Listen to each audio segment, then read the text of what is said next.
Saturniège, Médiacité. Monsieur le gouverneur, monsieur le président de la Chambre de commerce belgo-russe, monsieur Arkady Arianov, qui nous fait l'honneur d'être présent aujourd'hui. Merci de votre présence. Mesdames et messieurs les échevins, chers amis, je vous invite à applaudir Lara Fabian. Merci pour sa présence exceptionnelle. Lara Fabian, je sais le micro. Merci.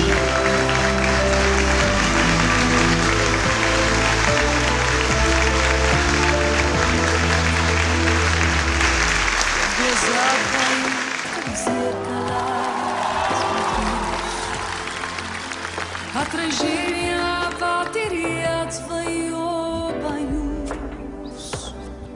Не хочу, чтоб ты лишь гостем был в сумраке ночей и судьбе. Lara Fabian, je suis très heureux de vous accueillir ici à Liège. Vous êtes chez moi, vous êtes aussi un petit peu chez vous. Vous me l'avez dit tout à l'heure, j'ai entendu, parce que vous êtes régulièrement au forum.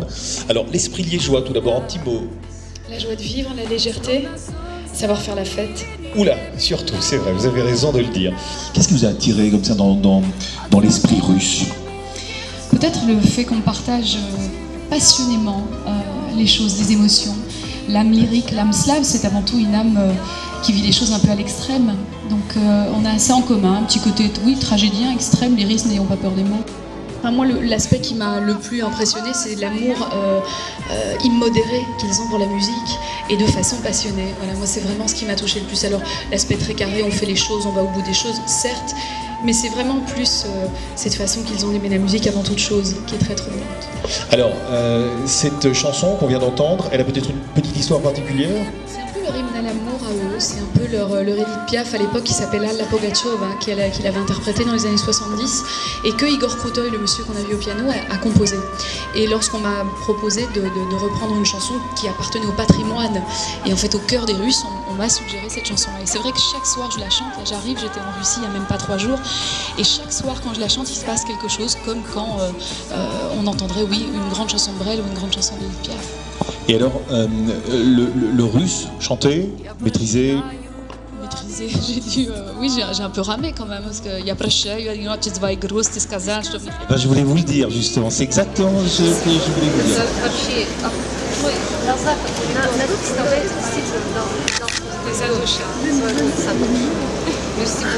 Effectivement, alors j'ai chanté en phonétique, comprenant très bien ce que je disais malgré tout, parce que j'avais envie de ressentir au moins ce que je disais. Parler la langue, un peu compliqué. Je peux faire quelques phrases d'usage, voilà, comment allez-vous, merci, tout va bien, puis-je, pourrais-je, s'il vous plaît, mais voilà, ce genre de choses. Mais sorti de là, c'est un peu compliqué. L'héritage du Kremlin est exceptionnel, alors au sens historique du terme, sortant de l'ordinaire, c'est vraiment, ce sont les voix soviétiques qui s'élèvent, ce sont les réunions du KGB, c'est sûr que c'est une salle extrêmement chargée. Quand vous arrivez à l'intérieur du Kremlin, vous vous apercevez de cette densité historique. Voilà. Alors au moment où on rend tout ça un peu plus léger, un peu plus harmonieux avec la musique, ça se dissout un peu, mais c'est sûr que ces 6000 sièges étaient assis des gens qui ont mis en marche un système assez particulier. Voilà, c'est ça en fait, c'est que c'est tellement chargé d'histoire que je trouve qu'il y a un côté tellement impressionnant que ça peut effectivement, bon, je m'en suis remis depuis, mais ça peut faire peur, vraiment. Disons quand vous y passez un moment un peu comme vous rentreriez au Carnegie Hall de New York ou dans une grande salle à l'Hollywood Bowl de Los Angeles, je veux dire, ce sont des salles mythiques. Donc le Kremlin fait partie de ces grandes salles où lorsqu'on a la chance de faire ce métier et qu'on a la chance de voir la porte s'ouvrir, ça fait partie des grands moments de la carrière d'un artiste. Donc moi je suis quand même assez heureuse d'avoir eu la chance d'y mettre les pieds quelques soirs. Voilà, fantastique et une magnifique ambassadrice. Alors évidemment, un album qui est d'abord sorti là-bas, avant de sortir ici, volonté ou...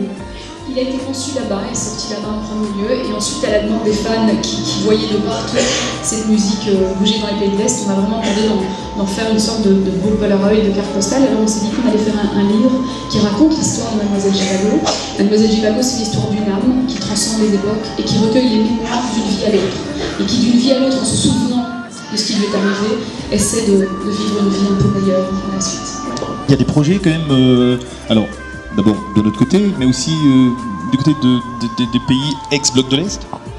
Des projets de tournée, vous voulez dire? Mais j'en viens, effectivement, je suis en tournée jusqu'au 1er décembre, tous les 8 jours, je repars là-bas une dizaine de jours et j'ai 6-7 concerts par bloc, voilà, donc je fais une 40aine de concerts jusqu'à la fin de décembre. Oui. Mais c'est une véritable histoire d'amour entre eux et vous. J'ai cette chance, c'est vrai, c'est magique.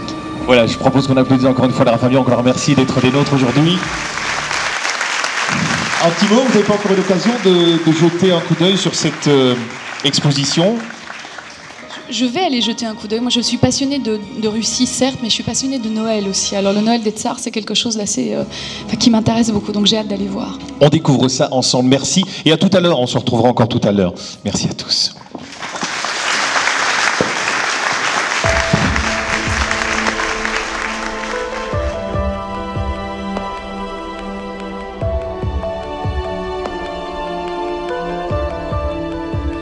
Cette voix, souviens-toi, tu l'écoutais, déjà tu l'aimais, c'était un ailleurs, un avant, deux amants, liés éternellement de nos corps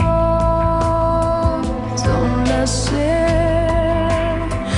mais c'est l'or pur de tous les mots d'amour que l'on se jure en secret quand on sait que les jeux sont faits. Inévitablement, je t'aime encore, je t'ai aimé, je t'aimerai.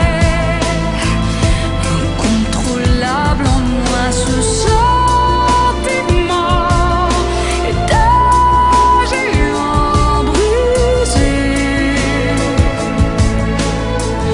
Et si tout comme avant je te suivrai de ma âme, note à note, mais je m'en cacherai comme d'un amant discret, comme seul un homme peut se mentir. Touche-moi. C'est gentil, merci. Merci beaucoup. Merci.